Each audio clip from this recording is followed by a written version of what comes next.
mlivyosikia, kesi imeahirishwa, na upande wa kuahirishwa kesi na mambo ya kitaalamu ya kesi atazungumza Dr. Nshara, mwanasheria mkuu wa chama. Lakini kwa upande wetu ni kwamba tunaiomba mahakama hiyo kesi kwa sababu imeahirishwa irudi kwa haraka ili iweze kuendelea na isikilizwe ifike mwisho, kwa sababu mwenyekiti wetu yuko ndani.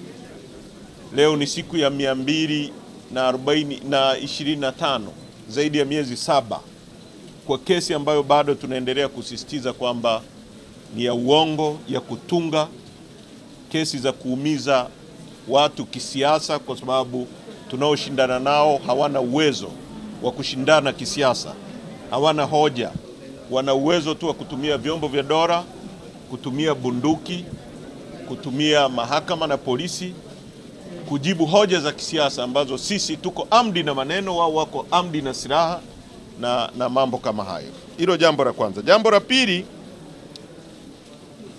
chama chetu kimetoa mawakili nchi nzima kwa watu wote ambao wamekamatwa, ambao wanaendelea na cases mahara pote kwenye kesi hizi za uongo, za kutunga, za uhaini. Kwa hiyo tunataka Watanzania waelewe kwamba chama chetu kitahakikisha wanapata uwakilishi kwa nchi nzima, na katika hili tunapenda kuwashukuru sana Tanganyika Law Society. Wamefanya kazi ambayo kwa kweli inapaswa kufanywa na Law Society ya nchi nyingine yoyote. Kazi yao ni kutetea watu, na nataka nimshukuru kipekee Rais wa chama cha mawakili wa Tanzania na mawakili wote wanaojitolea kuwapigania Watanzania nchi nzima.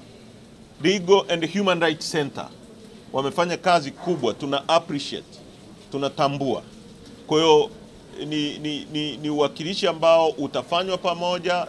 Tanganyika Law Society wanatoa watu, Legal and Human Rights Center wanatoa, na sisi Chadema kwa nchi nzima mawakili wetu watakuwepo kutetea Watanzania wengine wote ambao wanabambikiwa kesi. Kwa hiyo mkurugenzi wetu wa sheria na mwanasheria mkuu wetu wa chama wataeleza into details namna ya kushughulikia hayo mambo. UN wamezungumza kuhusu uchunguzi wa mambo mabaya, atrocities yaliyotokea Tanzania. Sharperville massacre, waliuawa watu 164 kule Afrika Kusini. Hapo wameuawa watu wengi zaidi. UN wamezungumza na wametaka uchunguzi ufanyike. Tunatambua na tunalikaribisha hilo, na tunawaomba uchunguzi usifanywe na vyombo vya dola vya Tanzania ambavyo vinatuhumiwa kufanya matukio hayo. Tunataka uchunguzi independent wa kimataifa kama uliofanyika mwaka 2007 kule Kenya. Na nataka niseme hili, maisha ya mtu kwetu sisi watu wa Chadema ni kitu kikubwa kuliko jambo lolote katika dunia hii. Kwa hiyo hili jambo la watu wetu waliouawa, Watanzania waliouawa, hata nani ajidanganye, halitafichwa chini ya uvungu, haitakubalika. Hata mawe yatazungumza.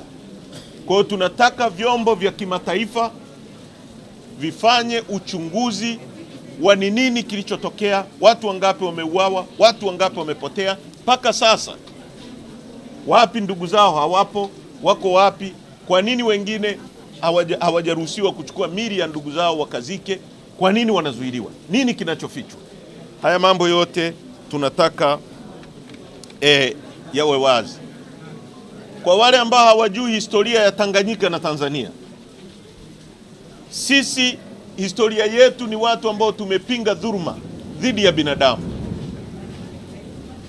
Serikali yetu ya wakati huo ya Mwalimu Nyerere iliwakaribisha wakina Mandela hapa na Umkhonto wa Sizwe kupinga makaburu waliokuwa wanaua watu weusi, wanateka watu, wanabagua watu.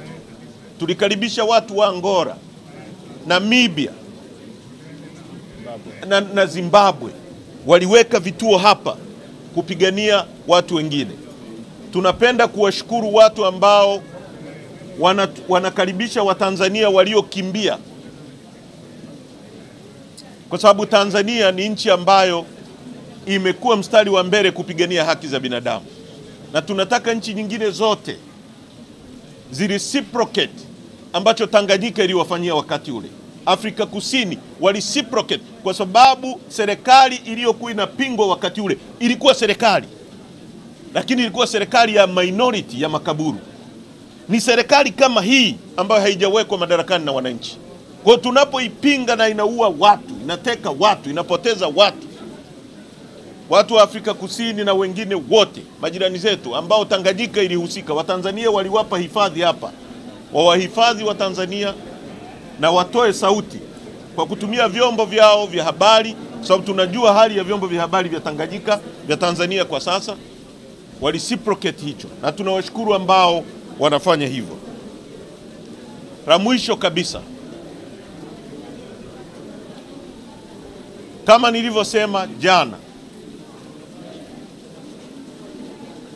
tunaanza vikao vya kamati vya secretariat immediately na vikao vya kamati kuu ya chama immediately. Tutatangaza siku, tutajadili na tutaeleza kilichojiri na hatua tutakazochukua kama chama. Hakuna kurudi nyuma mpaka nchi hii itakapopata ukombozi kutoka kwenye minyororo ya watu wanaotaka kutufanya koloni lao. Nchi hii ilipata uhuru mwaka 61. Hatutakubali kuwa koloni la CCM wala la mtu yoyote kwa jina la kiongozi. Asanteni sana kwa kunisikiliza.